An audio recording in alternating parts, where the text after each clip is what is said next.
Baby তুমি মনে হয় এই রোদে ঘামিয়ে যাচ্ছ। হ্যাঁ আমি তো ঘেমে গেছি। কোনো চিন্তা করিও না, রিসুটে এসে গেছি, সামনে সুইমিং পুল, ওখানে আমরা আজকে সারাদিন ডুবিয়ে থাকবো, যে পর্যন্ত শরীর ঠান্ডা না হবে সে পর্যন্ত আর উঠবো না। চলো ডার্লিং। ঠিক আছে চলো।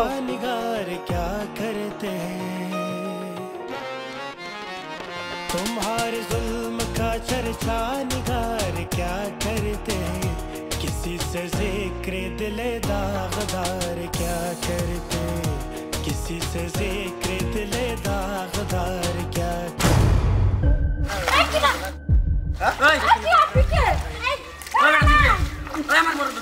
আরে ভাই আপনি বুঝতেছেন না, আমি তো আপনার বউকে ধরি না, আমি তো ভাবছি না জানো কি না জানো তুমি আমার কানের পর্দা ঘুরা লাগি তুই আমার বউ ধরছিস কে? আরে ভাই বুঝতে পারছেন না আপনি? আবার কয় বউ যাবো? হ্যাঁ বেটা শোনেন নাকি আপনি, আমি পানি নিচে যাইতেছিলাম আর ওইখানে তো দেখা যায় না। উইরে আইছে আরে ভাই আমি ভাবছিলাম বড় কোনো মাছ। আরে ভাই আপনি বুঝতেছেন না কেন? আরে আরে আপনি মারতেছেন কি হেন না বুঝা? আরে আমি কথা শোনেন।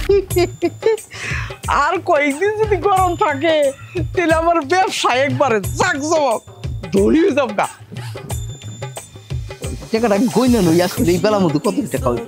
আরে ভাই আমি ভাবছিলাম বড় কোনো মাছ। আরে ভাই আপনি বুঝতেছেন না কেন? আরে আরে আপনি মারতেছেন কি হেন না বুঝা? আরে এই রাখো তোমরা ঝগড়া করতেছো কেন? আরে ঝগড়া করব না, এই লোকটা কর্তিকা আইরা আমার বড় জড়াই দিছে। আরে ম্যানেজার সাহেব বোঝেন একটু, আমি তো এখানে সুইমিং করতেছিলাম, তো পানি নিতে যে আমি যখনই গেছি আর গিয়ে এমনি ধরছি। আমি তো জিনিসটা বুঝতে পারি না এটা ওনার ওয়াইফ না অন্য কিছু। হ্যাঁ তুমি তো বুঝো না, এই কথা বললেই চলবো। এই সুইমিং পুলে না মানুষ ছাড়া গরু আহে, তুমি ধরে বসছো যে আর তোমার কিছু কব না না।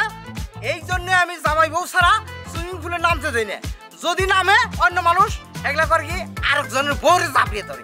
আচ্ছা তুমি ওই সাইডে যাও, ওই সাইডে গোসল করবা, এদিকে আসবো না। এই তোমরা দুজন ওই সাইডে যাও, ওই সাইডে এইদিকে আসবো না। এই জন্যই ব্যাচেলারকে নামতে দেওয়া হয় না। শালার মানুষ সুইমিং পুল দিছে, খেলে ঝগড়া বাজিয়ে দিছে। এই আপনার কোথায় যাচ্ছেন? কোথায় যাচ্ছি মানে, এখানে বলে একটা সুইমিং পুল আছে, পার ঘন্টা 100 টাকা করে নেয়।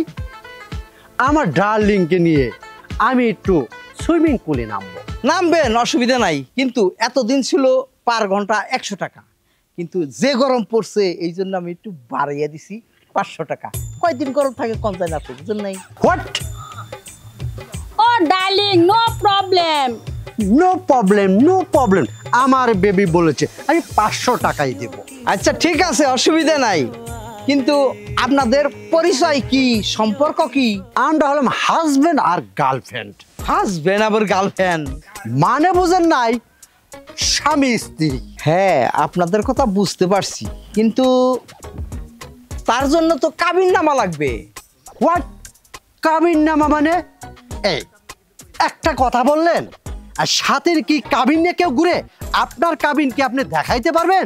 আরে ভাই বিষয়টা সেটা না, এখানে গেছে কালকে দুইজন লোক আসছিল স্বামী স্ত্রী পরিচয় দিয়ে, আসলে তারা স্বামী স্ত্রী না। এখন অন্য আরেকজনে তার বউকে জড়িয়ে ধরছিল, এখন এইটা নিয়ে একটা কেসাম। এখন পরে দেখা গেল তারা স্বামী স্ত্রী না, কাজেই পুলিশকে কমপ্লেন করছিল, সে আইসা আমার এটা বন্ধ করে দিতে চাইছিল। তাই আমি সিদ্ধান্ত নিছি কাবিননামা ছাড়া কোনো কাপলকে আমি ঢুকতে দিব না। ও বেবি তাহলে কি আমি সুইমিং করব না? আচ্ছা করবেন, অবশ্যই করবেন, একটু কাছে আসেন, আমি একটু পরীক্ষা করে দেখি আসলে হাজব্যান্ড ওয়াইফ কিনা। করেন। এই আপনি আবার গুতা দিয়ে কি চেক করে দেখলাম বাচ্চা আছে নাকি। ওহ ম্যান, এই নেন আপনার টাকা। আচ্ছা থ্যাংক ইউ। শুনুন আপনারা ব্যাগ দুইটা এখানেই রাখুন, তারপরে আপনারা নামুন, এখন থেকে আপনার টাইম শুরু। এখানে রাখো, এই যে আমাদের ফোনটাও জমা দিয়ে গেলাম। আচ্ছা ঠিক আছে। আসো বেবি, আমরা এখন সুইমিং করবো। চলো ডার্লিং।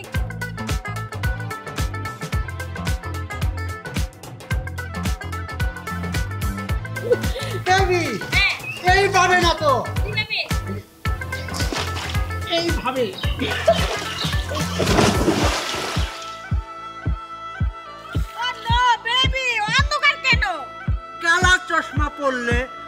অন্ধকার দেখবে না কি দেখবে? ও ভুলেই তো গিয়েছিলাম। এইবার তো দেখা যাচ্ছে সবকিছু ক্লিয়ার। আসো সাঁতার কাটি। আচ্ছা চলো।